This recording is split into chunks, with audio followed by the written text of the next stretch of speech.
Global trade moves with the slow certainty of tectonic plates. Then, a Tuesday announcement from Washington sent shockwaves. The US declared a new tariff on Indian diamonds. Its impact was immediate, a seismic upheaval for the industry. The tariff was a blunt tool, altering economic relationships.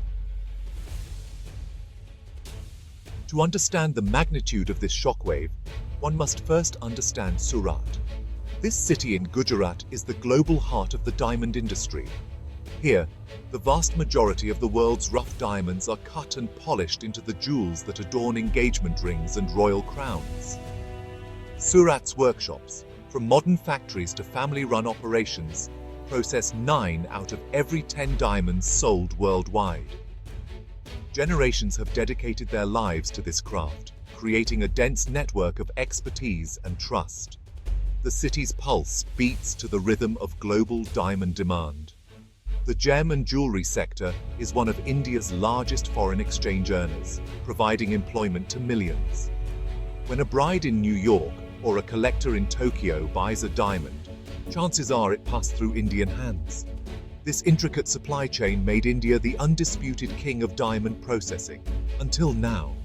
But heavy reliance on the American market created a vulnerability. The tariff revealed the hidden fragility of this arrangement, threatening Surat's legacy.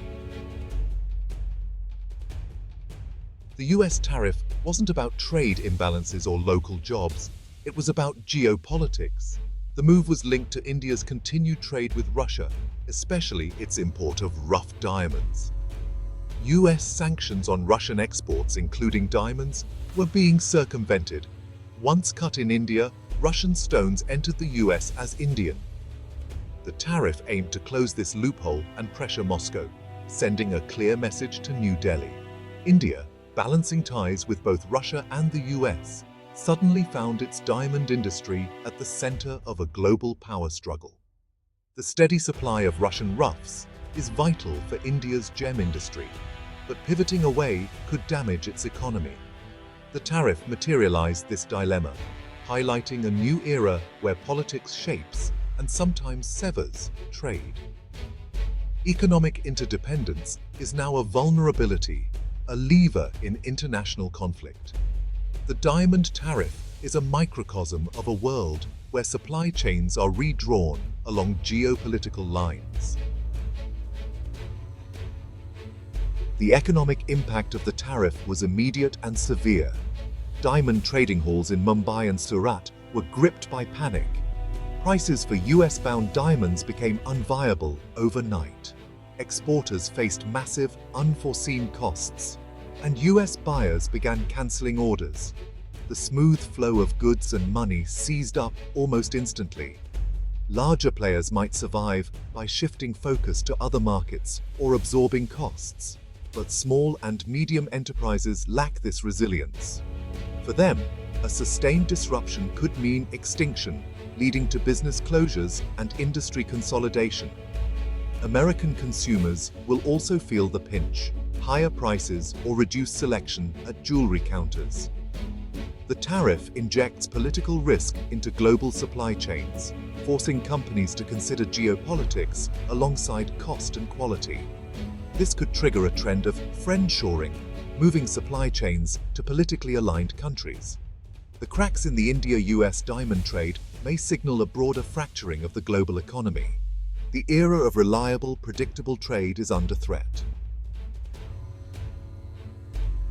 Beyond the headlines, the human cost of the tariff is borne by the karigars, the artisans who give diamonds their fire.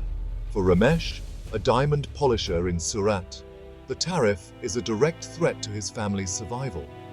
His stable income has vanished, his hours are cut, and the workshop is filled with anxious silence. Young men who migrated for steady work now consider returning to uncertain village life. Many workers, part of the informal economy, have no contracts or safety nets. When factories slow down, their income stops, creating a chain reaction of debt and hardship. The social fabric of the community is fraying. Unpaid rents, empty tea stalls, rising anxiety. The tariff, enacted far away, casts a long shadow over daily life in Surat.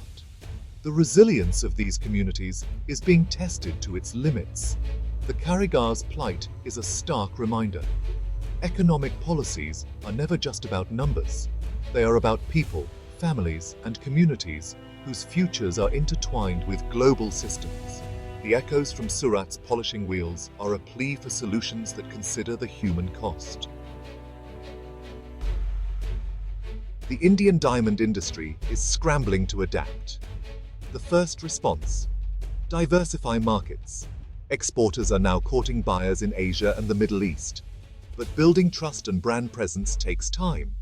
The Chinese market is large but challenging, and demand may not match the US.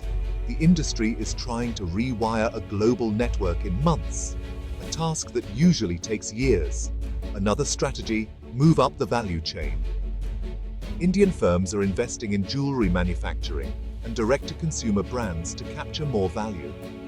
Some are launching their own jewelry lines, hoping to bypass tariffs and retain profits. Technological solutions are also in play: blockchain and advanced tracking to prove a diamond's origin. The goal: create a clean supply chain of non-Russian diamonds for the US market. It's complex and expensive, but maybe the only long-term solution. In a world where provenance matters as much as cut and clarity, adaptation is survival. The industry's future depends on its ability to innovate and pivot quickly. The Indian government is not standing by. Diplomats are negotiating in Washington, arguing the tariff punishes a strategic partner and harms US consumers. They're lobbying for a more nuanced approach: certification or exemptions for compliant firms.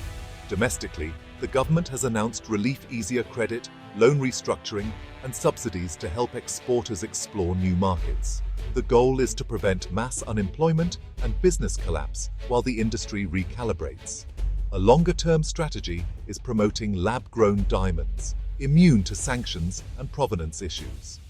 By investing in research and development, India aims to lead in this growing segment.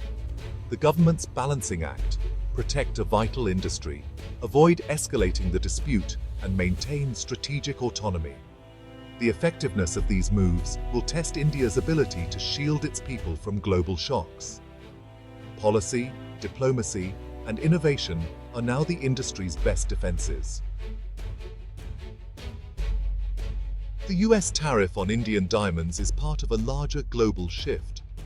The era of hyper-globalization is ending. Geopolitics and national security now shape economic relationships.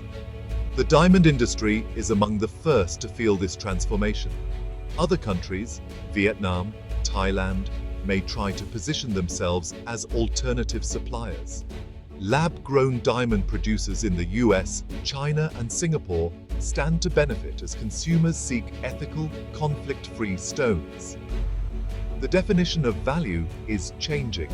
Beyond the 4 Cs, compliance and conflict-free now matter. Younger consumers demand transparency and ethical sourcing.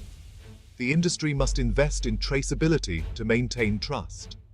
The seamless global market is fragmenting into economic blocks, each with its own rules. This may mean higher prices and more complexity, but also greater security for some. The diamond shockwave is a powerful illustration of the trade-offs in our new world. The diamond tariff is a lesson in 21st century fragility. In our interconnected world, a policy in Washington can upend lives in Surat. The new reality is constant flux. Resilience is essential.